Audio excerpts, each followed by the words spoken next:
Está, dice, iniciando. Listo. Listo, perfecto. Así. Bueno, pues muy buenas tardes, buenos días, buenas noches. Mi nombre es Edgar Mauricio Carreño. Estamos aquí para presentar la exposición de nuestro caso clínico. En este caso fue un oso hormiguero, un hormiguero de la especie Tamandúa mexicana. Como estamos aquí con mi compañera María Victoria Larrota, y pues nada, hacemos. Bueno, como línea evolutiva, como nombres comunes de la tamandúa mexicana está el oso hormiguero, oso pungo, tamandúa, oso melero, oso mielero y zorro hormiguero. El suborden es el cenarta, agrupa a osos hormigueros, perezosos y armadillos. Su origen viene de América del Sur desde hace más de 60 millones de años. Su orden es orden pilosa, que incluye dos subórdenes, el folívora, que abarca a los perezosos, y el vermilingüe en este caso, que es de los osos hormigueros. Hay una familia que abarca a esta especie que compone de osos hormigueros grandes y medianos, en este caso la tamandúa mexicana, que es de la que vamos a hablar, la tamandúa tetradáctila y la myrmecofaga tetradáctila, que es un oso hormiguero más gigante. Como evaluación del paciente tenemos comportamientos, es una especie territorial y solitaria, usualmente la vemos solo acompañada en las épocas de apareamiento y cuando tienen a su cría, que en este caso es una sola. Marcan usualmente su territorio y son aproximadamente nocturnas, pero no son muy diurnas. Como anatómicos, tenemos que es de un tamaño mediano, su cráneo es tubular y es alargado. La lengua es larga, es delgada y protusible, aproximadamente 40 centímetros de largo cuando está completamente extendida. Sus ojos son pequeños, sus orejas son cortas y redondeadas, la cola es prensil, casi más larga que el tamaño de la cabeza al cuerpo. Normalmente el color es amarillo claro, como quemado, cubierto. Es corto, es denso y es ligeramente rígido. Y pareciera que tuviera un chaleco negro sobre la espalda y a los lados. Tiene 5 dígitos visibles en las patas traseras y sus dedos son curveados en las manos, siendo el dígito del medio el de mayor tamaño, que es con el cual se apoya y también con el que puede en los nacimientos donde están las hormigas poder alimentarse. Bueno, como distribución, la tamandúa mexicana está presente a 1500 metros sobre el nivel del mar. Está en la región andina, en la región pacífica y en la región caribe. Habita en bosques húmedos, secos, en los manglares, inclusive resiste áreas intervenidas por el hombre. Puedes pasarla, por favor.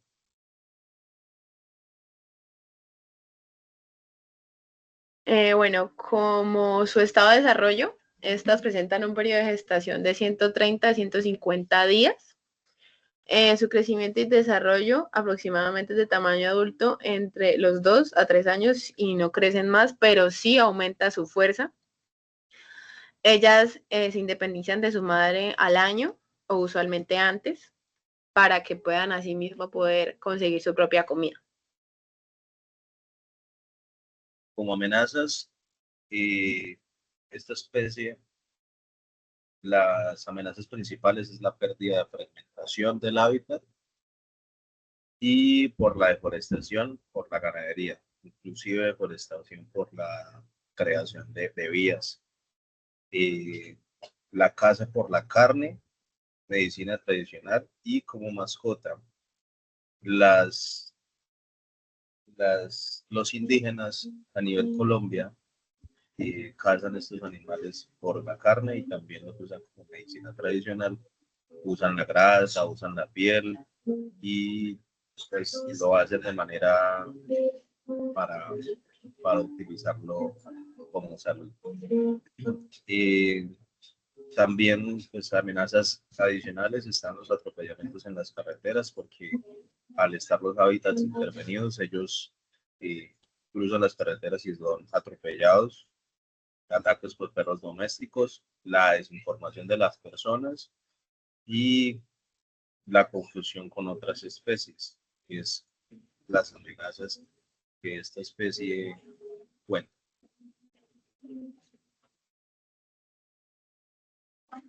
Ahora, tenemos un estado de conservación según la Unión Internacional para la Conservación de la Naturaleza. Esta especie está dentro de una preocupación menor. Entonces, la UICN tiene un inventario de la lista roja, que es una lista roja donde están las especies para las especies que están vulneradas, las especies que están casi amenazadas y las de menor preocupación. Son un total de 5 categorías. En otra literatura es un total de 9 categorías, pero en ese caso son 5 categorías. Y en este caso, esta especie en Colombia está fuera de peligro, es de menor preocupación. No está clasificada como amenaza, como amenazada, y requiere vigilancia de alta intervención humana.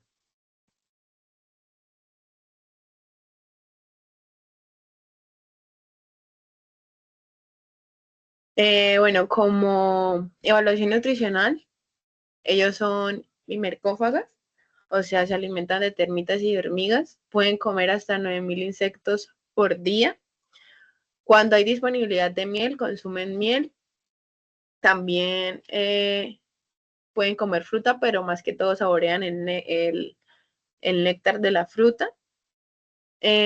Son muy nocturnos y crepusculares, no destruyen completamente los nidos para así mismo permitir su regeneración y regresar después por más comida. En el hábitat en que se encuentran, pueden estar en un clima tropical y subtropical, pueden estar en temperaturas entre los 20 grados centígrados y 30 grados centígrados, están más que todo en la luz tenue, son más activos al amanecer y al atardecer. Las horas de actividad de estos es de 6 a 10 horas por noche.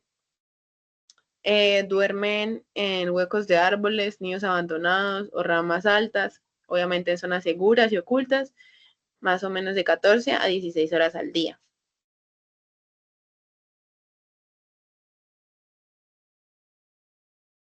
Bueno, como nutrición en la rehabilitación de hormigueros y tamandúas, esto es una parte importante para poder liberar esta especie. Entonces, la nutrición y alimentación que vamos a manejar son de 3 etapas. Pues la primera etapa es una evaluación de adaptación inicial, ¿sí? Entonces, miramos la condición corporal, se clasifica entre maclado, que es demasiado caquéxico, flaco, normal, en sobrepeso y obeso. Se mira esto dependiendo de la visibilidad y la palpación de las costillas, la pelvis y la grasa corporal. El pesaje inicial, fundamentalmente, es saber en qué estado nutricional está. Entonces, el peso está entre el 65 y el 85% del peso en vida silvestre. Este peso se considera normal en vida silvestre. Entonces, el peso normal de una tamandúa mexicana en vida silvestre puede ser entre los 3.2 a los 5.4 kilos. Y pues mientras se está rehabilitando, si está entre el 65 y el 85%, está normal. Como alimentación inicial, se debe continuar con una dieta previa, que más adelante la vamos a hablar. La alimentación debe ser a libre demanda, a voluntad y con observación constante. También la evaluación fecal debe ser constante si el animal está defecando o no, para poder descartar trastornos digestivos. Pásala, porfa. Como segunda etapa, tenemos la recuperación nutricional y física, ¿sí? Entonces, seleccionamos los ingredientes, carne, huevos, miel, concentrados, frutas, productos lácteos sin lactosa, suplementos, calcio, taurina, vitaminas. Entonces, esto se hace con el fin de, esto todo se hace y se licúa de manera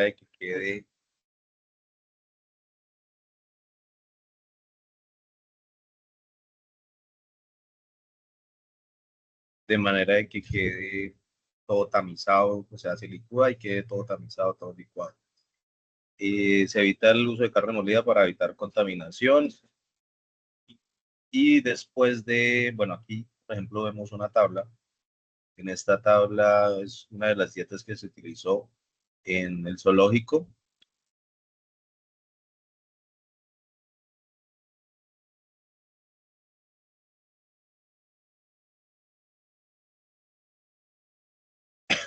Perdón.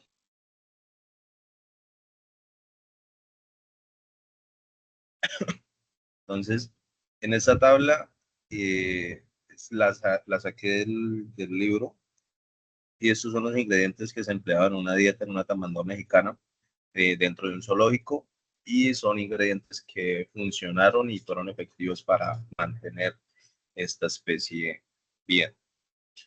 Entonces, como formulación de la dieta se debe balancear según la energía metabólica basal y la energía metabólica de mantenimiento. Entonces se pesa y se multiplica por 70 y luego se multiplica por 0,75. Y la energía metabólica de mantenimiento es la basal por el factor fisiológico, que puede estar entre 2 a 6.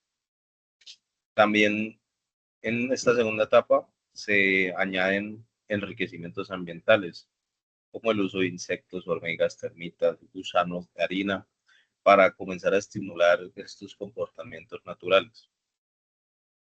Ahora, en la formulación de la dieta es importante aclarar que dependiendo de la edad en la que esté la tamandúa, se debe tener como como una multiplicación. Entonces, si la tamandúa está joven, se debe multiplicar por 3. Si la tamandúa está como en una edad eh, de mediana, se debe multiplicar por 2. Y si ya es adulta, pues se mantiene el, la energía metabólica basal. Entonces, me refiero a esa la energía metabólica basal.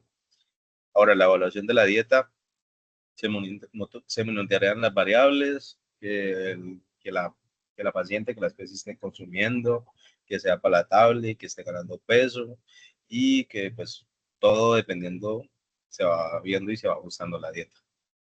Puedes pasarla. Ahora como tercera etapa y etapa final, se hace una alimentación de preliberación. El objetivo principal se prepara para poder liberarla, ¿sí? Para la vida silvestre. Todo se hace de la manera natural posible. Esta foto que está en la parte superior es como lo, como todo lo que es licuado, todas las vitaminas, toda la, si se le dio carne a la dieta, todo eso es un licuado y todo eso se tamiza para que el animal no tenga problemas gastrointestinales. Esa foto en la parte superior.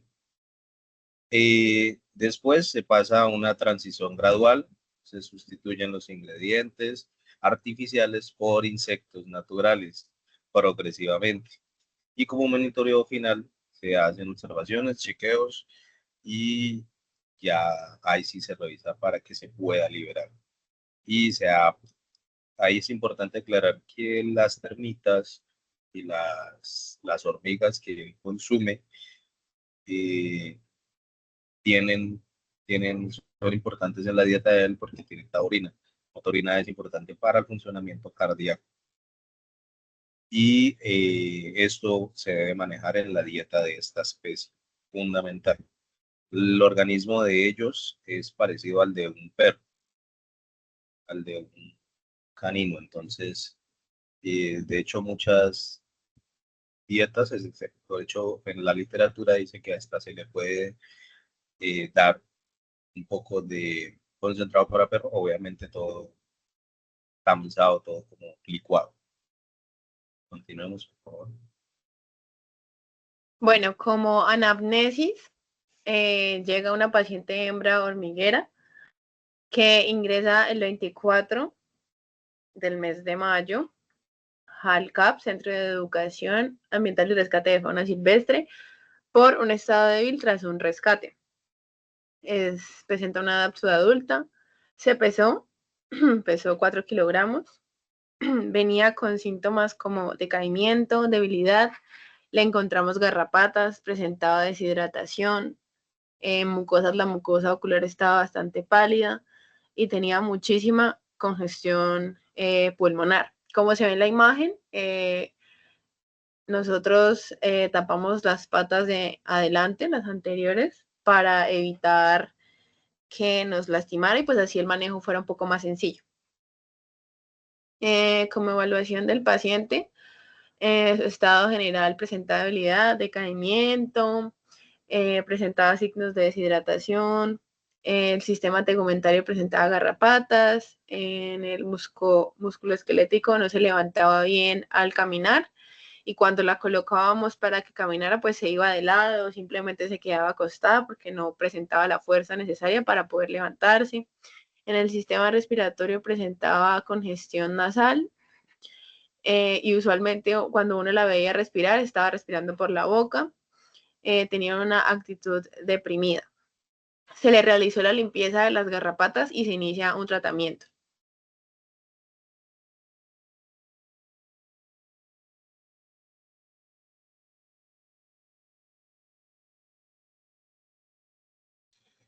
Bueno, como tratamiento, inicialmente le aplicamos meloxicam a 0,2 ml intramuscular. Le aplicamos el meloxicam es para manejo del dolor. La eprofloxacina es un antibiótico de amplio espectro y esto es para contrarrestar una enfermedad respiratoria. Para contrarrestar la enfermedad respiratoria que podíamos denotar que estaba presente.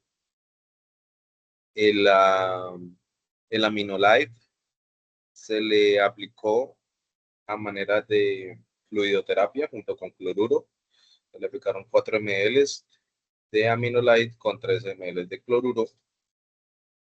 Esto fue inicial en los primeros días, se le aplicó en diferentes partes del cuerpo, pero en los 2 primeros días, pero como al tercer día aproximadamente se le manejó fluidoterapia y y así fue como se le fluidoterapia de manera subcutánea y así fue como la mantuvimos hidratada. Le aplicamos Complemil, Emolitan y Glicopan. Estos son vitaminas, suplementos multivitamínicos que son importantes en la dieta de Marcelina, de una especie hembra. Y pues, ¿y qué más?